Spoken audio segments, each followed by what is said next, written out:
जय श्री महाकाल, जय महाकाली। आज हम बात करेंगे एक ऐसी साधना के बारे में जिसकी साधना करने के बाद आपको किसी भी साधना की ज़रूरत नहीं पड़ेगी। सारी सिद्धियां आपको स्वतः प्राप्त हो जाएगी। कौन सी है वो साधना? देखिए, जैसा आप सभी को पता होगा कि सर्वप्रथम पूजनीय जो हैं वो गणपति जी हैं। हर पूजा विधि के पहले गणपति जी की पूजा करना ज़रूरी है। उसी तरीके से गणपति से भी पहले हमें किसका आवाहन करना चाहिए, किसकी पूजा अर्चना करनी चाहिए, किसकी स्तुति करनी चाहिए, तो वो है हमारे गुरु। देखिए, गुरु तत्व दुनिया का, इस सृष्टि का वो तत्व है जिससे बड़ा कोई तत्व नहीं है। देखिए, बहुत से व्यक्ति ऐसे हैं जिनको सही गुरु नहीं मिले हैं। तो देखिए, सही गुरु आप तलाश कर सकते हैं, लेकिन गुरु कैसा भी हो, लेकिन गुरु जो तत्व होता है वो बहुत बड़ा है। आप गुरु को ना देखकर गुरु तत्व की महिमा देखिए और आप गुरु तत्व को मानिए, गुरु तत्व को पूजिए और गुरु तत्व का आवाहन कीजिए। आपको सभी चीज़ें प्राप्त होंगी जो आप चाहते हैं। अब सारी सिद्धियां और निधियां आपको कैसे प्राप्त होंगी? तो देखिए, अगर आपके गुरु ने 10 महाविद्याओं की साधना कर रखी है, आपके गुरु ने जो भी साधना कर रखी है, तो अगर आपने अपने गुरु को सिद्ध कर लिया, तो जो भी सिद्धियां आपके गुरु को प्राप्त हैं वो स्वतः आपको प्राप्त हो जाएंगी बिना किसी साधना के। आपके गुरु की शक्तियां आपको खुद ही मिल जाएंगी। आपको कुछ भी करने की ज़रूरत नहीं है, सिर्फ आपको गुरु को साधना है, आपको गुरु को सिद्ध करना है। तो सर्वप्रथम आप अपने गुरु को सिद्ध कीजिए। गुरु को सिद्ध करने के बाद आपको किसी साधना की ज़रूरत नहीं है। अगर आपका गुरु इस लेवल का है, आपका गुरु के पास इतनी शक्तियाँ हैं, तो फिर आपको वो सारी शक्तियाँ खुद ही मिल जाएंगी। अब देखिए, बात हो गई गुरु को साधने की। अगर गुरु के पास सभी सिद्धियाँ हैं तो आपको प्राप्त होगी। अब बात करते हैं जिसका गुरु ही नहीं है, जिसके गुरु के पास नॉलेज ही नहीं है। तो देखिए, ज़रूरी नहीं कि आप एक ही गुरु बनाएं। कुछ लोग कहते हैं गुरु एक ही होना चाहिए, लेकिन अगर गुरु आपने बना लिया है और गुरु के पास वो ज्ञान नहीं है देने के लिए, तो आपको जहाँ से भी ज्ञान अर्जित हो रहा है आप ले सकते हैं। पर आपने जिसको गुरु बनाया है उसका कभी अपमान ना करें, क्योंकि उस गुरु, भले ही उस गुरु के पास वो शक्तियाँ नहीं हैं, लेकिन आप जब भी गुरु का अपमान करते हैं तो वो अपमान उस व्यक्ति का नहीं, गुरु तत्व का अपमान होता है। तो जिसको भी आप गुरु मानते हैं उसका कभी भी अपमान ना करें। दूसरा, आपको जहाँ से भी सिद्धियाँ, जहाँ से भी शक्तियाँ, जहाँ से भी ज्ञान प्राप्त होता है, आप वहाँ से अर्जित कीजिए। इसमें आपको कोई भी दोष नहीं लगेगा कि लोग बोलते हैं ना, आपने इस गुरु को छोड़ दिया, उस गुरु के पास गए। नहीं, अगर आपको अपने गुरु के ऊपर श्रद्धा है तो आपको वहीं से सभी चीज़ें प्राप्त होंगी, लेकिन आपके गुरु के पास वो चीज़ नहीं है जो आपको चाहिए, तो आप कहीं और से भी ले सकते हैं। इसमें कोई दोष नहीं लगता है। दूसरा, अब गुरु तो है नहीं, तो गुरु की साधना कैसे की जाए? तो देखिए, सबसे बड़ा जो गुरु है वो है गुरु गोरखनाथ जी। वो गुरुओं के गुरु हैं, महागुरु हैं। तो आप गुरु गोरखनाथ को भी गुरु मान सकते हैं, उनकी साधना कर सकते हैं। अब शरीरधारी गुरु होना भी आवश्यक है, क्योंकि आपके पास जो शक्तियाँ आ रही हैं उसकी पहचान कैसे होगी, वो तो हमें गुरु ही बताएगा।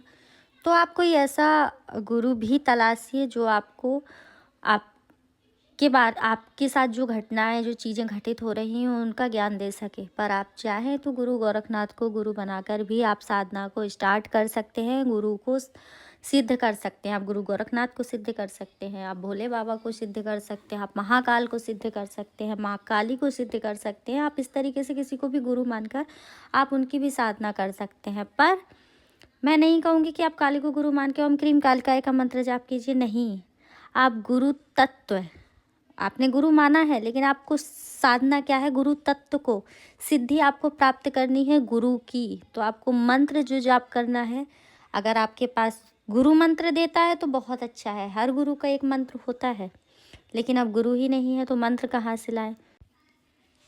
तो आपको जो मंत्र लेना है वो लेना है गुरुरे ब्रह्मा गुरुरे विष्णु गुरुरे देवो महेश्वरा गुरुरे साक्षात परब्रह्म तस्मै श्री गुरुवे नमः। अर्थात गुरु ही ब्रह्मा है, गुरु ही विष्णु है और गुरु ही देवों के देव महादेव हैं, गुरु ही साक्षात परमात्मा है। ठीक है, तो आपको गुरु तत्व को इस तरीके से सिद्ध करना है, क्योंकि गुरु से बड़ा ना तो कोई भगवान है, ना कोई देवी है, ना कोई देवता है। तो आपको इस मंत्र का जाप करने से भी आपको गुरु की साधना आपकी सफल होगी। और जब आपको कोई अच्छा शरीरधारी गुरु मिल जाए तो आप अपना पूरा समर्पण उस गुरु के लिए कर दीजिए। अब साधना तो आपको पता है, मंत्र भी आपको पता है, तो इस तरीके से आपको साधना को आरंभ करना है।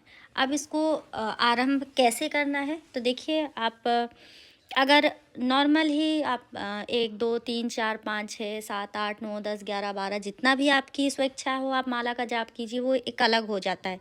लेकिन आप इसको विधि विधान से आप प्रॉपर एक साधना लाइन में आना चाहते हैं और प्रॉपर तरीके से गुरु तत्व को पहचानना चाहते हैं और साधना को देखना चाहते हैं कि आपको इसमें क्या सफलता मिल रही है और आपका की साधना रंग ला रही है या नहीं, तो इसमें आप कैसे किस तरीके से इसको करना चाहिए। तो देखिए, आप किसी भी गुरुवार के दिन से इस साधना को उठा सकते हैं। आप एक आसन लगाइए और जिसको भी आप गुरु मानते हैं उनकी एक फ़ोटो और कुछ भी आप अपने आसन पे रख लीजिए। एक येलो कलर का आसन लीजिए या फिर आप अपने देवी देवता के अनुसार ही आसन बिछा सकते हैं, मतलब उनकी चौकी लगा सकते हैं। उनके लिए आसन बिछाना है मतलब उनकी एक चौकी लगाना है। और आपको प्रतिदिन एक दीपक लगाना है, उनके नाम का, गुरु के नाम का एक दीपक रोज़ लगाना है। और दीपक लगाने के बाद आपको एक रुद्राक्ष की माला लेनी है। रुद्राक्ष की माला मैंने इसलिए बोला है कि रुद्राक्ष की माला हर मंत्र पे काम आती है, या फिर आप अपने देवी देवता के अनुसार माला ले लीजिए। तो आपको रुद्राक्ष की माला लेना है, ओपन माला नहीं लेना है, गौमुखी में माला लेना है। और आपको इस मंत्र का कम से कम 108 जाप करना है और अधिक से अधिक जितना आप कर सकते हैं उतना करना है। अगर आप इसको संकल्प लेकर करते हैं तो आप देखिएगा आपको बहुत अच्छे अनुभव होंगे। और आप लोगों से अनुरोध है कि जो भी मेरी वीडियो को देखकर अगर साधना को स्टार्ट करता है तो अपने अनुभव ज़रूर बताना। तो आप इसको संकल्प लेकर, संकल्प कैसे लेते हैं वो सबको पता होगा कि एक हाथ में पानी लेते हैं और आप अपना जो भी शहर है, जो भी जगह है और जो भी आपका नाम है, तो अपना नाम, गोत्र और स्थान और पिता का नाम लेते हुए संकल्प लीजिए कि मैं इतने मंत्र का इतने दिनों में जाप करने जा रहा हूँ, जिसमें मैं गुरु तत्व की साधना करूँगा, गुरु तत्व की सिद्धि मुझे प्राप्त हो इस तरीके से।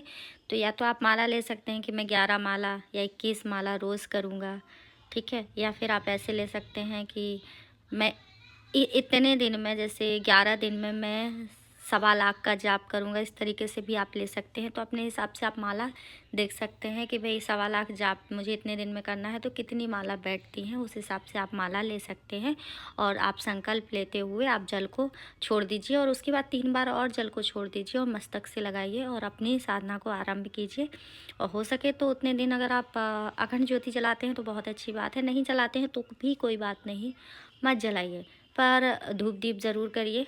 आसन पे एक अपना आसन रखिए, एक ही वस्त्र रखिए, कोई एक वस्त्र ले लीजिए, उस वस्त्र को आपको धोना नहीं है और दोबारा भी आपको वही वस्त्र पहनना है। अगर आप महिला हैं तो आप अपने हिसाब से कोई भी वस्त्र ले लीजिए। अगर आप लाल कलर और येलो कलर का वस्त्र प्रयोग कीजिए। अगर आप एक पुरुष हैं तो आपको सिला हुआ वस्त्र नहीं लेना है। आप कोशिश कीजिए कि नीचे आप एक धोती वगैरह कुछ ऐसे लगा के और ऊपर एक गमछा डाल के आप कर सकते हैं। और सर को ढक के रखिए, महिला औरत दोनों के लिए है कि सर पे कुछ डाल के साधना कीजिए। और साधना करने से पहले तिलक ज़रूर लगाइए। इस तरीके से आप को साधना करनी है। और आपको एक ही वस्त्र, जब तक आपका 1.25 लाख का आपने 21 दिन 21 दिन 11 दिन 41 दिन 51 दिन जितने दिन की भी आपने साधना ली है उतने दिन तक आपको वही वस्त्र यूज़ करना है, वही आसन यूज़ करना है, वही माला यूज़ करना है। आपकी माला कोई और ना छुए, आपके आसन पे कोई और ना बैठे और आपका वस्त्र कोई और ना पहने। और आपको उसी चीज़ को बार बार रिपीट करना है और उसी मंत्र को आपको जाप करना है।